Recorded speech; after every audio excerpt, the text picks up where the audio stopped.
subscribe to the Donnie Houston podcast, man. Yeah, man, it's going down. It's Donnie Houston podcast. I am Donnie Houston. Check it out, man. We got a real special guest today, man. Check it out. Hey, man, some Hiram Clarke business going on up in here, man. You know what I'm saying? We got an OG representing that Clarke. You know what I'm saying? OG to the slab game and all that. You know what I'm saying? Hey, man, Too Fancy. What's going down? What's up, man? How you feeling, man? I'm feeling pretty good this time. You know what I'm talking about? I've been meaning to get up here at you. Yeah. I just want to say, man, you done had some icons in here, man. Some of my partners, man. And Hatter, man, that Hatter was around when Curtis got off Rap a Lot, right? Big Mello. And we was trying to throw him a surprise listening party. You know it's hard as hell to surprise this man. You know, we already had like little shit going on, stuff going on that we had to be careful about anyway. Ain't got nothing to do with the music and all that shit. So we trying to plan a surprise listening party for this man. And I don't like lying to the nigga, you know what I'm saying? this my friend, man. I don't like, so I lied to this man all week to the point where I didn't want to look him in the face, you know what I'm saying? So it got to the point where he was thinking that RB and everybody was plotting up something on him, like not nothing joyful, you know what I'm saying? So they get the contract straight with the Rap a Lot situation and bringing him back to the South to do the party. He excited, you know what I'm saying? He got off his contract, he ready to get on, he got the album cocked and shit. All I was worried about is they gonna have them cars on the street. But when we got back over there, wasn't no cars around. I said, okay, we can sell it if it ain't no cars around. So we pull up, man, and when we get back, everybody inside the studio, but ain't no cars outside. So we get out the car, the vibe is weird. And he fool, you know. So he like, I know it's some bullshit going on, but he taking that shit the wrong way. He taking it like, man, y'all motherfuckers finna try to get me in some shit or something. But he don't think me, you know, me and him down. So he trying to get me amped up with him. And so I can't really just come out and say, nigga, chill out, man, they throwing your party. I'm trying to save it to the last minute. But he was tripping, to the point where I almost had to say, man. And they were like, man, what's wrong with you, man? You tripping? What you tripping on? But the vibe, if I was him, I'd have had the same vibe, you know what I'm saying? Because we pull up the studio, always people at the studio. So they had to hurry up and open the gate up and let him see what was going on, because he was finna take it the wrong way. Man, once all them people came out there and started hugging on them, I'm dying laughing though, because I knew where the shit was finna go. And they was like, ooh, Sid Banks, you bitch ass motherfucker, but you been riding around with me all week, nigga. I said, man, it was hard, man. And we went back there, and Haller was a part of Crazy C. It was like a lot of people came. I think Biden and them came over there. And that's when they picked the songs. You know, we got in our mind the songs that we think, but we ain't no damn DJs, no disc jockeys, but we already in our mind like, nigga, they gonna like this and they gonna like them. But we got all the sinister, crazy shit that we think that the radio's supposed to like. But Hatter, they picked the Sucker Free. That was like, wow, because we wrote Sucker Free on the loop. You know, back in the day, you do the 610 loop. You can rent your car, you get full, you do the loop and write music, play the track over and over and over. And we was messing around with the Rolling Stone. You know that. Mm-hmm. So I'm really messing around with the song. He driving, and then he started messing around with the song. I always mess around. I put that tab once we get back to the hood. I put that tab up, don't remember or nothing. And when we got to the studio one time, he actually had it in his head how it went and everything. So they picked Sucker Free, and it was another one that was nice, man. They was running on the radio, but Hatter was a big part of that, and Crazy C and a couple other disc jockeys. So shout out to Hatter, man. I seen you had Charlotte on there, my homegirl South Park, Charlotte, you know what I'm talking about? Yeah. Charlotte been outside since day one, like one of the only females holding back when you'll get robbed for having a nice car, you know what I'm saying? And Charlotte used to come down with that tricolor grill on that Fleetwood, man, be it the function, be it the, you know what I'm saying? And let me see who else you had on. You had Youngster on here, my partner Youngster. Youngster used to rock on the West when it was the Wild Wild West, you know what I'm saying? So shout out to Youngster, man. And then my other player partner, Don Key, you know what I'm talking about? Yeah. I see Key on here, man. So you had some icons on here that I really cut for. There's a couple other people, but them the ones that at this time I can remember that I watched it over and over because of the love a nigga have for him. Yeah. Man, appreciate it, man. Nah, I appreciate you coming through, man. Like I Ah, say, ain't nothing, man. being from the Clark, you know what I'm saying? Like I say, man, this some Hiram Clarke business going Yeah, I on was right gonna here, come. man. I was gonna come rock with you when you reached out. I had a couple of partners telling me about your moves you was making anyway. You know what I'm saying? So once you reached out, I was like, yeah, man, I always like to support what people got going on and they serious about it. You start spending your money on your stuff and dealing with how it goes. That makes me be like, I wouldn't mind reaching out when people stepping up and because it's a struggle doing stuff yourself. You know what I'm saying? And once you make it past, because you can get discouraged real easy. You know what I'm saying? And once I see people keep on pushing, I really don't mind rocking with them because there's so much stuff going on today that can distract you from doing something that's a dream or I'm talking about, man, we don't have that. We ain't raised to just push through it. We raised to the point where, boy, ain't nobody never did that before. You ain't nothing but a fool. You wasting your money on that. You too old. We'll hit you with that with the quickness. You too old to be turning them tables. You know what I'm saying? Yeah. So we have to block that out because that's a black thing, man. Other race of people be off into all kind of stuff, man. I see them. I'm at the house. I'm a guy big on watching the car, like when they fixing up the cars and stuff. And I sit there and look, and I see older white people spending hundreds of $1,000s on one car. When they get through fixing the car, guess who's more excited than the person who paid for the car? The wife, the kids. You know what I'm saying? I'm talking these folks old, man. 60, 70 years old. They spent the $100. Now you can imagine a black woman, you with a woman, and you spend $100,000. You think she gonna be excited when they pull that? Nah. The hell you mean? Y'all finna get a divorce, nigga. You know what I'm saying? The car gonna be nice, but your lady ass is gone. So we gotta break ourselves out of that, man. That's a black thing. We gotta get off of that, man. You know what I'm saying? We ain't too old for nothing. If you make you happy and it ain't interfering with your day-to-day responsibilities, if you in a relationship, everybody ain't married or with kids or whatever. But I'm a type of person. I let man don't do that, man, because you feel it, you can do it, and it ain't harming nothing at your home or whatever you got, man. We need to get off of that, man. I was talking about we too old for something. We'll say that with the quickness. Yeah. As soon as you trying to push something, man, if you still mess with them terms, man, you too old, or you still be rapping. Man, if you got something to say, somebody listening. You just got to get your fan people that who rocking with you. You might don't get the people that like him, but just some people want to hear what you got going on. You know what I'm saying? That's my outtake on it. I don't rock with for it. For sure. But man, tell me, were you born like over here in Hiram Clarke, or did you? Nah, man, I'm from Louisiana, man. I'm from the country.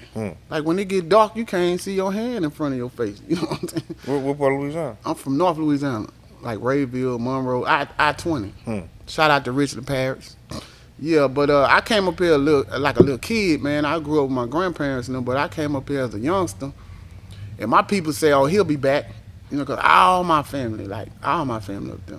So when I came down here, man, and I seen them street lights on, and I seen kids outside playing that's my age, but it's 10 o'clock at night, they outside playing.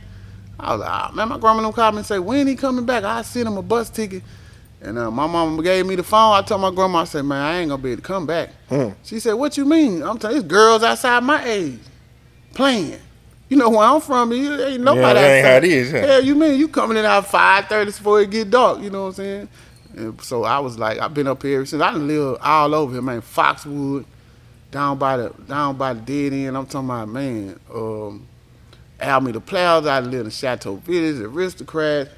I done live all around here, man. Sunnyside. When I first touched down as a real little kid, I grew up in Sunnyside. And shout out to Shamara Street, man. Sunbeam. Byberry, you know what I'm saying? I grew up out here, man, all off Scott. But when I was old enough to pay attention to what's going on, I'm from Alameda Plaza. And that's why I claim Alameda Plaza, because I was at that time, what this like middle school or what? Elementary, like 4th or 5th grade. Still elementary, okay. Me and Mello them started out in 4th or 5th grade, man. Over there, Anthony Blackman and Dennis Griffin. And I grew up. Well, you were young enough to pay attention to what's going on. You know what I'm saying? So that's why through my whole career, I always claimed Alameda Plaza. By way of Buffalo Speedway, but I was in the Plaza first, and then my mom, some years later, she moved off of Buffalo, like in the heart of the Clark. But I grew up where I learned how to watch out for myself and different stuff in Alameda Plaza. So okay, y'all in the Plaza. So you and Mello, y'all the same age. Mm-hmm. Man, okay, so how you end up meeting Big Mello? Like y'all neighbors or Oh what? my God, man. Like I say, I moved over there, man. That Avenue Plaza is different from any. Okay, I'm gonna make an example where you can understand. You know how California, like Compton is Compton, right? And then the Bay Area is the Bay. You know that ain't the same. And Mm-hmm. people say, "Oh, you going to California?" No, nigga. The Bay Area is Alameda Plaza. You see what I'm saying? And all that other shit is South Central, but the Bay Area, Alameda Plaza is Bay Area, nigga. Player shit. You know what I'm saying?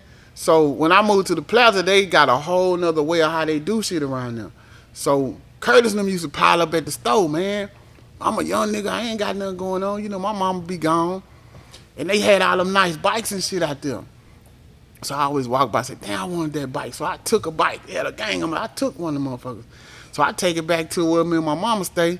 And I got some, I don't know what kind of paint that was, man, but I tried to spread and like camouflage and shit. So if I pull out, it won't just, in my mind, you know, like young folks thinking. So I done went in there and doctored on the thing and sprayed on it for 2 days, man. And one Saturday, I wanted to pull out. I pulled out on that bike, man, and messed around and went down the main street.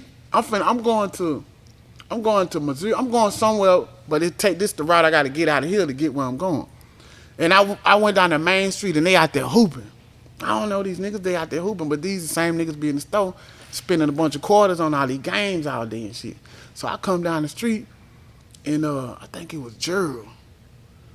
It maybe Ice Water, you know, them my partner, he passed away, but one of them walked out there and say, Curtis, this your bike. Now mind you, in my mind, this my bike. It's been in my bedroom, I've been staring at this motherfucker. This, you know, I done programmed myself, this my bike. So they say, man, this your bike. So Mello, they hooping, he put the basketball down, he say, show is.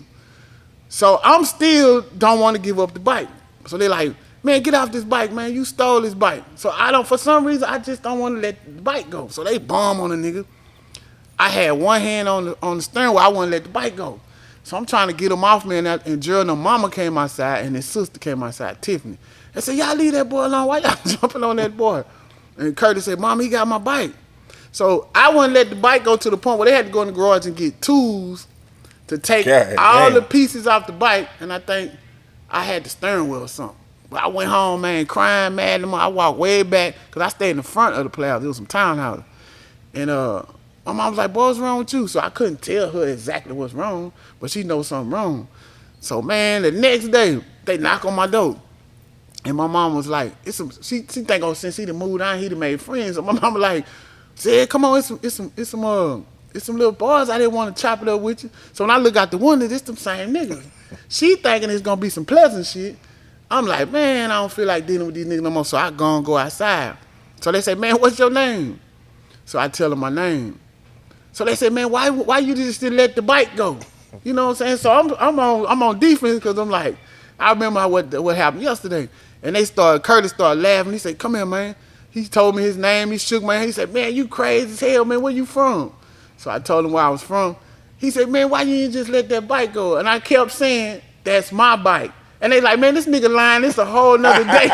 This nigga still out there lying. I'm like, man, that was my. And they were like, man, look, man, come on, man. You can rock with us. And we went to the park, hooped, and I wound up being like one of the best friends with all Dennis Griffin, Raymond Fournette, DJ Al. Like, we was all around the same age, Big Smooth. And man, but that experience was crazy over there. But they embraced me, man, around there, man, and took a lot of shyness out of me. I didn't know I was like an entertainer. You know what I'm saying? You know, you get to hang around people and they peep something in you.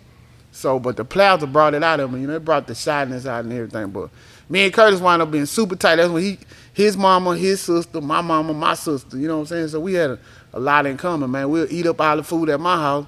My mama cuss her ass out, then we go to his house, eat up all this shit. You know what I'm saying? His mama would run her ass out there. So we just started being, man, my first day of school, man, on the yellow bus going to Peterson. They ranking on a nigga. You know, I ain't got my shit. I'm still with my country vibe. But where I'm from, this shit player. Man, they roast the nigga on the bus. Fire my ass up, right? They going so hard on me, a couple of my partners feeling sorry for me. But they don't understand, I'm from the Louisiana. I'm from this shit. My whole family get on, you know what I'm saying? So they looking at me like, because I ain't saying that, I'm feeling Sizing this. niggas up. Yeah, I'm gonna be all right, man. But they don't think so. Mello, man, he want to fight. So we go to school, get it out. Then the next morning, I take me a bill to the head. You know, my mom's be going to work all the time. I drink her shit. Wait, what age is this? I'm in the 4th or the 5th grade, one of them. This is my first time riding the yellow bus with Wait, but I'm tripping on the hitting the bill though. Hell yeah, I had to get my shit back on track. When you start I'm doing from that? the country, man. We drink. Yeah. For sure, So yeah. I hit me a couple of cold bills out my mom's icebox. I'm ready. So we get back on the bus. Now, mind you, the bus driver laughing and shit. The other day, all this shit was ticklish to her, you know what I'm saying? So I get on that motherfucker, I'm ready this time, but don't nobody know. So another person get up thinking they finna get some shine off a nigga. Man, I cut in on their ass. I'm talking about I cut in on 2-3 people. I was like, it's wide open this time. So the lady say, young man, you need to be quiet and sit down. So I turn around and fire her ass up. And when I fired up the grown-up that was driving, that's when Mello said, ooh, boy, this nigga damn. So I just go off, right? So the lady stopped the bus, kicked me off the bus. But she didn't think that they was going to get off the bus with me. Mello and one of the other partners get off the bus. Man, you know how hard it is to walk from Alameda Plaza through Townwood to Peterson to Alameda Manor? Yeah. We had to walk to school. But they didn't never let me back on the bus. They let them, they kicked them out for a couple of days. They had to bring their mom and them up there.